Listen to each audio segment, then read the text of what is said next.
আধুনিক প্রযুক্তির ছোঁয়ায় বদলে যাচ্ছে দিনাজপুরের হিলির কৃষি।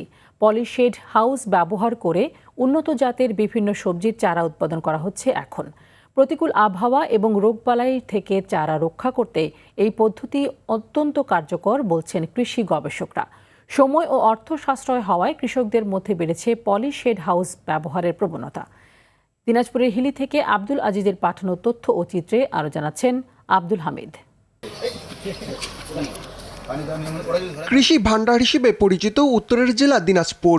ধানের পাশাপাশি প্রতিনিয়ত সবজি সহ অন্যান্য ফসল চাষে আগ্রহ বাড়ছে জেলার কৃষকদের মাঝে। নিয়ন্ত্রিত কাঠামো ও স্বচ্ছ পলিথিনের ছাউনি দিয়ে ঢাকা থাকায় পলিশেড হাউজে চারা সরাসরি বৃষ্টির পানি, তীব্র রোদ, কুয়াশা এবং পোকামাকড়ের আক্রমণ থেকে রক্ষা পায়। এতে চারা হয় সতেজ, রোগমুক্ত এবং শক্তিশালী। 2023-24 অর্থ বছরে টেকসই কৃষি প্রকল্পের আওতায় একটি পলিশেড হাউস নির্মাণ করেন কৃষক আবু সাইদ। পলিশেড হাউস করার উদ্দেশ্য হচ্ছে এখানে ভালো চারা রোপণ করা। বর্তমানে আমার কাছ থেকে যারা বেগুনের চারা কন, মরিচের চারা কন বা করলা চারা কন, এরা আসলে প্রতিটা কৃষকই লাভবান হয়েছে। লাভজনক হওয়ায় পলিশেড নির্মাণের আগ্রহ বাড়ছে অঞ্চলটির অন্যান্য কৃষকদের মাঝেও। চারা নিয়ে অনেক উপকার হয়েছে। 4 গুণ শক্তিশালী এনজাইম ও অধিক ফেনা সমৃদ্ধ অরিক সিলভার ওয়াশ মাত্র 70 টাকায়।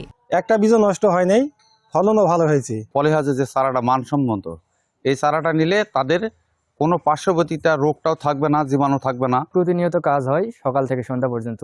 এখানে আমরা পারিশ্রমিক দেই, অনেক 2টা ছেলে কাজ করি। উপজেলার কৃষি কর্মকর্তা বলছেন, এই প্রযুক্তির প্রসার ঘটলে মানসম্মত চারা সংকটে পড়বে না কৃষকরা। ফসলকে রক্ষার জন্য এই পলিশেড হাউসের কোনো বিকল্প নেই। তো ইদানিং আসলে স্বল্প পরিসরে হলেও বিভিন্ন জায়গায় কৃষকরা পলিনেট হাউস তৈরি করছে। সুস্থ সবল চারা উৎপাদনের জন্য পলিশেড হাউসের কোনো বিকল্প নেই। পলিশেড হাউসের মাধ্যমে বছরের যে কোনো সময় সবজির চারা উৎপাদন করা সম্ভব, যা কৃষকদের আগাম সবজি বাজারে আনতে সাহায্য করবে বলছেন সংশ্লিষ্টরা। আব্দুল হামিদ, RTV।